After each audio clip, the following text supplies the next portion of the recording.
Let's talk about politics, a beautiful, terrifying plural thing that has no tangible singular. It's impossible to say anything these days. It's impossible not to. That side, this side, divide us all, multiply and conquer. A genetic hereditary deoxyribonucleic mission impossible to ignore. Either party would drag its collective balls through broken glass just to hear you profess your love for its candidate through a landline. I'm so excited to discuss the whimsical antics of each presidential hopeful. How are their policies different? Did one cheat on his wife with an intern? I'm so offended by the words that otherwise polite and politically proper individual just said. How shocking. I'm shocked that you would agree with them. News, news, news, money, money, money. Tell me, oh great and powerful vessel for party funding, did you really do that terrible thing? Wow, how endlessly, infinitely brave of you to say no. All of us, across every spectrum from sea to shining sea, are violently clapping our hands in support of your beautiful, perfect platform the other candidate's terrible, inconceivable platform could never measure up to. I just love being an average voter in a time when the average voter is mentally, physically, conceptually inundated with broken dental dam reservoirs of information. I love looking between true crime videos and summoning salt speedrun histories to find political information tailor-made to danger zone stimulate my amygdala. Far from a sexual thing, I love agreeing, disagreeing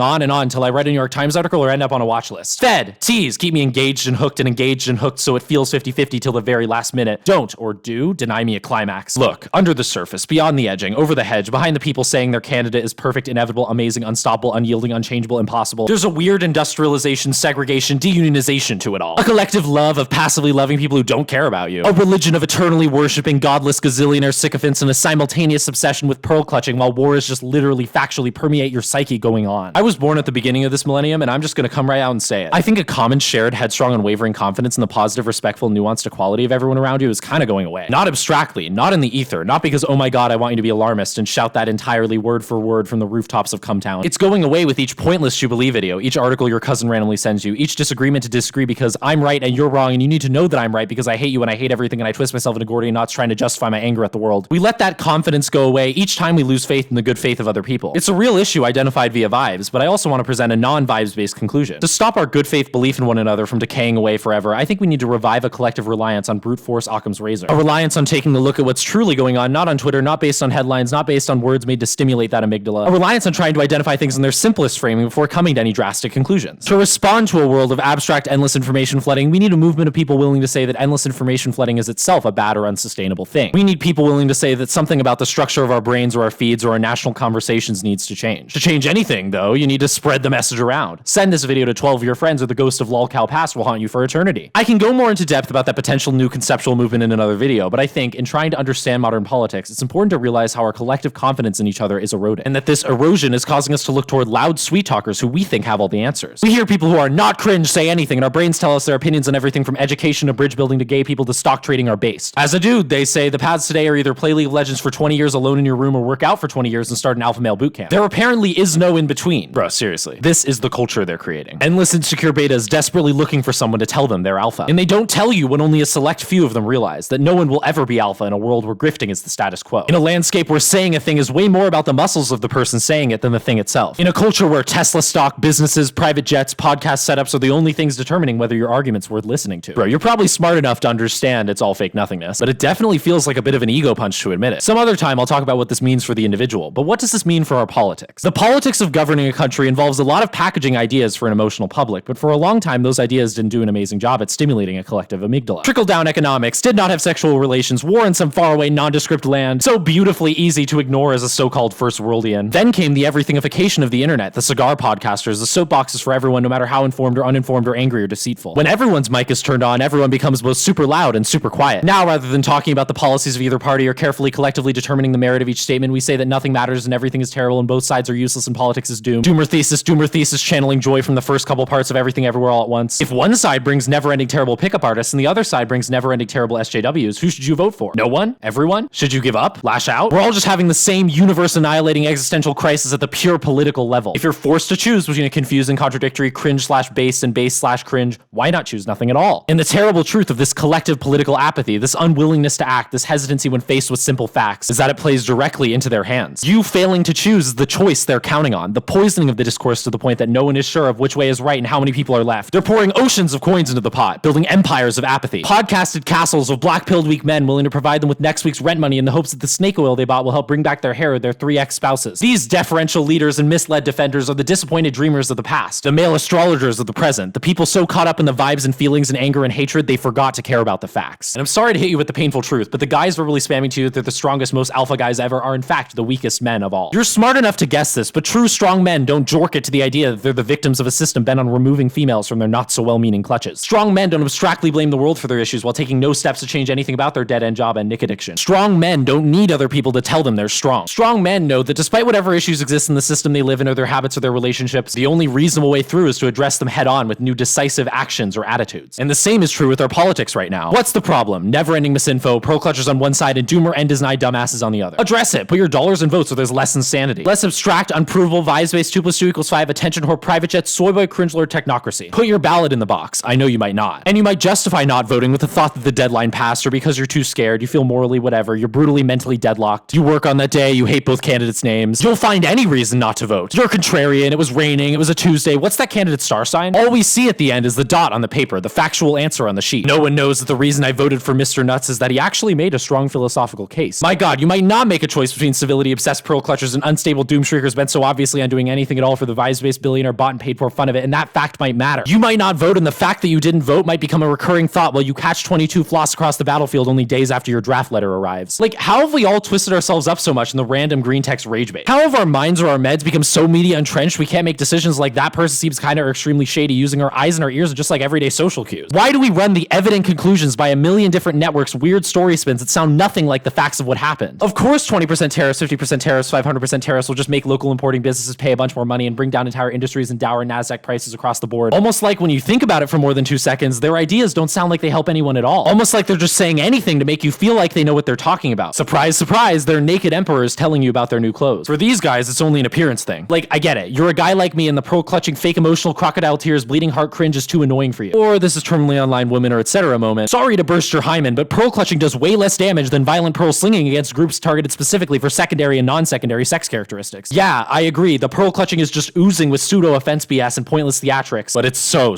much less unstable and creepy than the dialogue of the rampant restrictors, the religious divas, the closeted closet hangers. I'd take the gender studies masses over dictatorial systematic dismantling of our well-tested and well-weathered and well-pleasured institutions any Tuesday of November, but especially the 5th. Please comment your well-reasoned explanation why you can't vote for the pearl clutchers despite how relatively average they are. What? Bro, you scared? You think you can't take them? Bro, honestly, voting for dictators is kinda gay. They eternally require your unrequited love and, well, dick is in the name. I was gonna end it here, but to be honest, there's no way to not say it. It's not political anymore. It's not a question of do I think this candidate is reasonable on this issue and have they been consistent policy-wise? There's just something worse under the surface. Under all of this, both sides, what an interesting way to frame the pro-2025 internment camp position. Something lingering behind the haha inability to communicate like a well-adjusted person. Something behind those eyes that makes you think that every time they talk to you, they picture a spit and an apple between your teeth. That painful forced smile, the too quick reassurance, it won't be that bad. You're feeling it, right? Makes you want to put your keys between 2 fingers or talk loudly and desperately on the phone. We're so bad at caring about life-changing situations before they irreversibly change our lives. Maybe that's why we call car crashes accidents. Can you feel it? The oncoming headlights, the predatorial breath down your neck, the millions of tapeworms gorging themselves in your insides while you sit back and relax and hopelessly breathe in the copium. And bro, they're literally factually straight-facedly screaming from the rooftops that this is what they're doing. Really, all of it. Right there, right out in the open. If you violate the law, you should be arrested. No one disagrees with that, but he's talking about you do. The glint in his eye, the powerful feeling of being right, righteous, the ball being in his court after power is absolute and he can simultaneously legislate and arrest with perfect moral impunity. Don't believe them. You say, They're just telling it like it is to some crazy lefty dumbasses. maybe you won't be affected, maybe this, maybe that, so boring and pointless and ineffective and weak. Just be a man and hear in your head what you've known all along. Yes, they will interfere by burning ballots, making threats. Yes, they will take control by any means necessary. Yes, they do only see you as moving, noise-making slabs of meat to be ground and buried with berries and grounds for profit. Chickens for KFC, TikTokers for TikTok. Of course they're that bad. Of course they're as bad as the people in other countries and times who did the same thing in the same order in the same way and installed themselves post-non-popular vote win as pseudo-populist infernal rulers for life. They're that bad because they can only be that bad when you let them do the things they promise they'll do publicly to their base and which they strategically publicly deny everywhere else unchecked. Their only weakness, then, is that it's much easier to tell you the truth about the stockades they'll put you in than it is to pretend they won't put you in them. But they really